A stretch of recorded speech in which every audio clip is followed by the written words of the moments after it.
I was been able to thrive in based on the car business. That was my first sales experience, true sales experience, and like the leaders that I had that were sales managers,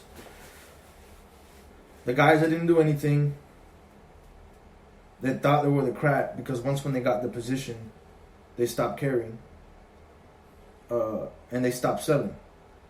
So on a dealership, a good sales manager is the one that never stops selling. They never stop being a car salesman. Those are the good managers. Those are the good leaders. They will teach you how. They will give you the wordplay. They will show you how to close the deal. Other guys that would just hand you the piece of paper, go close it. That's not the way you teach. A leader wants to not only do their job, but wants to show somebody else how to do it the right way by example, with passion, with love. This is how you say it. This is the reason why.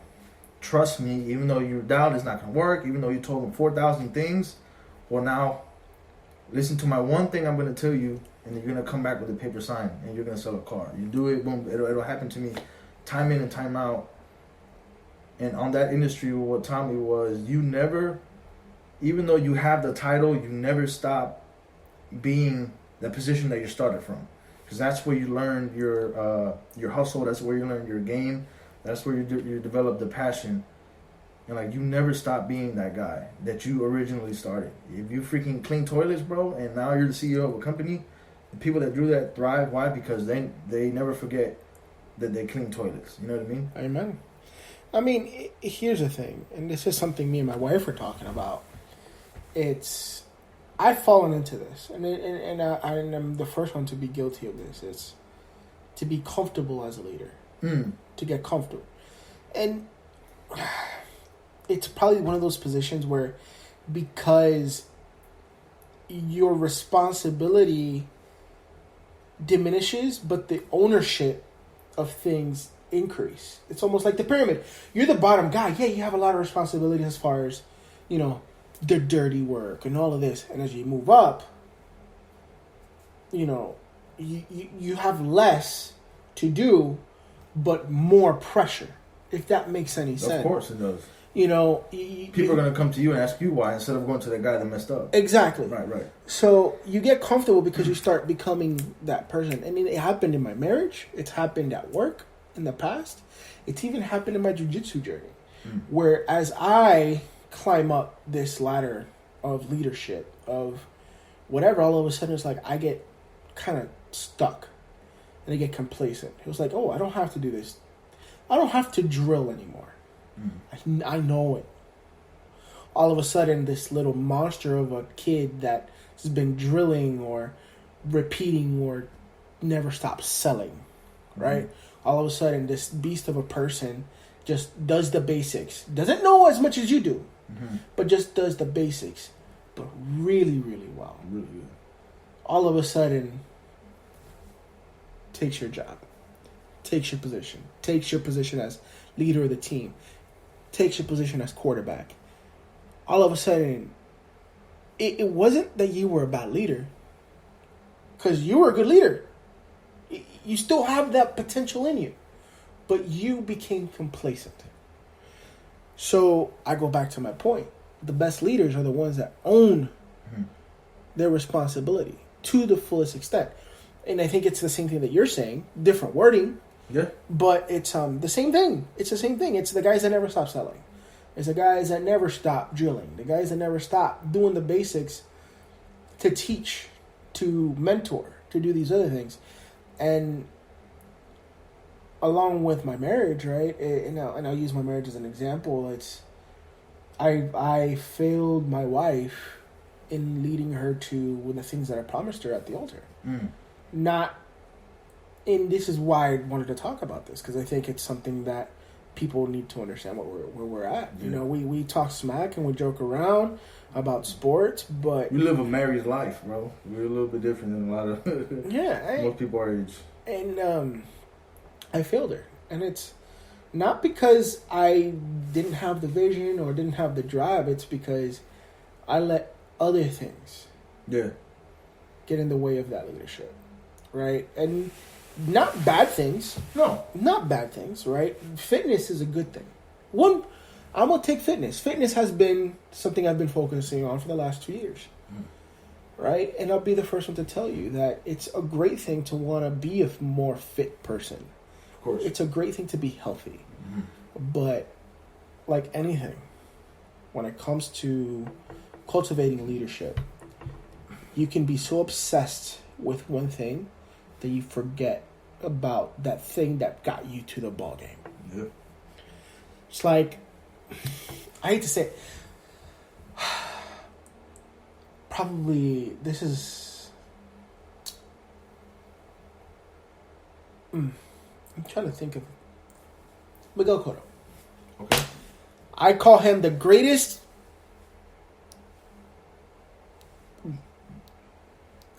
saddest story in modern boxing. Okay. Reason is, and this is why I love him so much, right? He forgot where he came from for a while. And you can tell after that loss with Margarito the first time. He was never the slick defensive boxer. He was never, I mean, he is, right? Like, that's him too. But that wasn't what got him to the dance. That wasn't what got him there. It was solid, fundamental Puerto Rican style boxing. Good left hook, good footwork, hard-nosed boxing. All of a sudden, he decided to be pretty because that's kind of the thing that was selling at the time. He wanted to show off his defensive skills. And the dude has them. We're not going to deny that. One of the best ever. But, yeah, Margarito had his gloves loaded. I mean, they never caught him for that fight, but if he used them in a fight after that, and he used them for that fight. Yeah, that happened. But, let's be honest. If Cotto would have put him away early, we wouldn't be having this conversation. No. And he almost did. He almost put him away super early in that fight. But because he decided to show off that defensive prowess, because he was trying to get fights down the road with the Golden Goose in Mayweather, he lost himself. But you got it anyways. He lost himself. And he lost himself even more when he switched trainers. Yeah, from Freddie Roach to who? No, from his uncle to Pedro. I thought Roach coached him. Roach didn't coach him till his final 5 fights. Okay. Then Pedro, the Cuban guy. Oh, yeah. Which, He's don't get training me, in Orlando, yeah. Yeah, and don't get me wrong. Pedro was one of the best trainers in the world. He wasn't great for Cotto. It has nothing to do with... Two different styles, two different minds. And did Cotto... To me, I thought Cotto made it massive. And that he also went with Emmanuel Stewart for a while. For like a fight or two. And Cotto lost himself. He forgot what got him to the dance. And then, even though he never went back to his uncle, right? He got together with somebody who reminded him what got him to the dance. It was like, give a call to good old Freddie Roach. And Freddie Roach is like, hey, you've always been a great boxer. Why'd you stop using your left hook? Why do you continue to dance around like you're a monkey? You're not a dancer. Like you're old school classical boxer. Why are you trying to dance like a Motown fighter, like you're freaking Tommy Hearns? Why are you trying to box like a Cuban style fighter when you're not a Cuban? Like you're a Puerto Rican classical boxer. Let's go back to your roots. Yeah. And you see what happened in the last 6 fights of his career. Captured a 4th title in a 4th weight division. Went out, lost his last fight, but went out like a champion. Oh, yeah, 100%. 100%. Got all the fights that he wanted. Yeah. To me, Cotto is the dichotomy of leadership. How you can get there doing the easiest things, but lose it by getting complacent.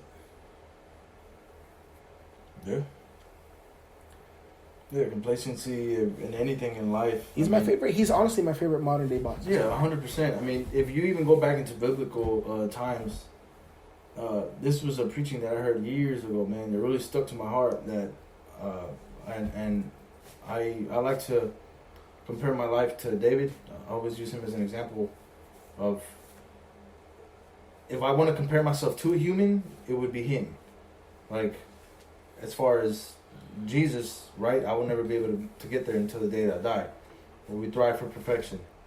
Yeah. But like David, for me, there was something in the Bible that one day he was supposed to be out at war, and he did not go out to war.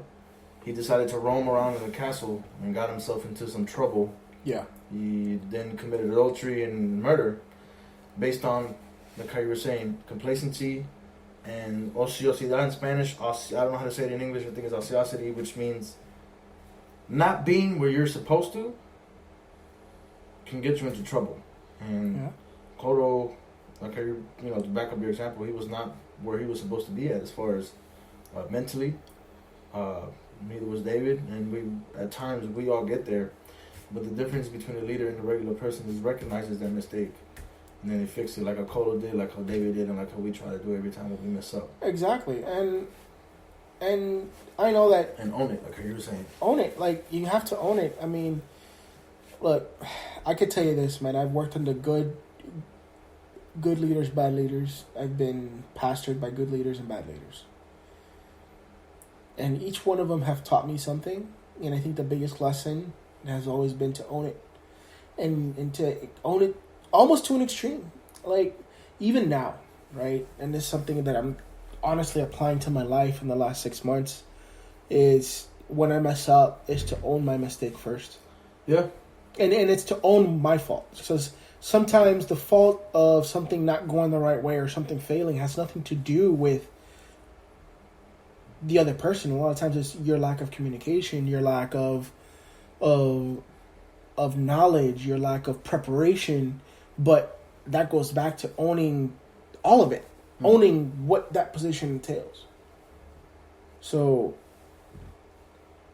I like this. I love this podcast, but as we grow into this episodic thing every week, and we start getting into topics and talking about home, talking about sports, talking about stuff like this, we're gonna get into other stuff. It's owning it, owning who we are, and owning that we're both these two dudes that love to joke around, but we're also two dudes that love to get into these deep ass topics and make dick jokes.